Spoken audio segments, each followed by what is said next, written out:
Do you know how a fully paralyzed woman urinates? The caretaker spreads the woman's legs apart. Then she keeps tapping her abdomen with her fingers. Then the bladder is pressed firmly. After 10 seconds the urination is over. Mary opened her eyes. She was ashamed of it, but there was nothing she could do about it. Because of her physical handicap, this rich young lady's temper has become very eccentric. She was never satisfied with any of her attendants. All the caregivers were scolded by her. At that moment, a scruffy bum came in. He wanted to apply for the job. Mary interviewed him herself. Mary wasn't happy with the disheveled man, but there was nothing she could do about it. There was no one else left to care for her, so Jack stayed. After dinner, the housekeeper told him that he had to get up every night to help her pee. Then he took Jack to Mary's room and showed him how to urinate. It was hard for Jack to watch, but for the sake of living, he had to do it. But the next day he overslept. Mary was so angry that she cursed at him. Jack quickly brought breakfast to her.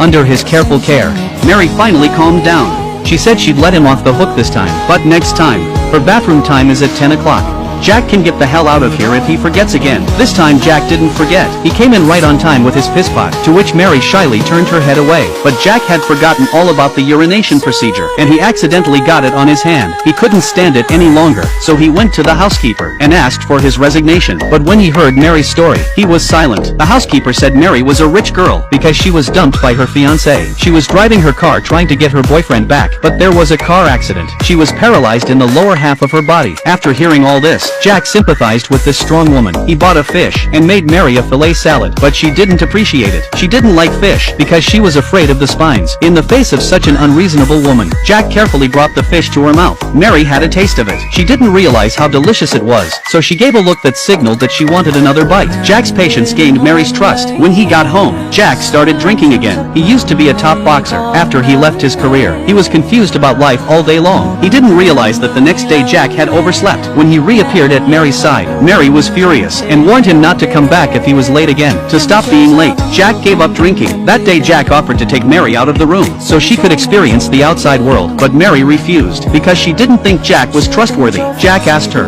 "Are you going to stay here forever?" Mary was silent. Jack said he wanted to surprise her. Driven by curiosity, Jack carried her out of the room where she'd been held captive for 7 years. Jack took out a box. He told her to close her eyes. He asked Mary to guess the scent of the perfume by smelling it. The game was too good for Mary. It was the first time she ever said thank you to Jack. For the rest of her life, Mary would ask Jack to push her out for a walk, and her mood became better and better. But it didn't last. That night Jack was robbed.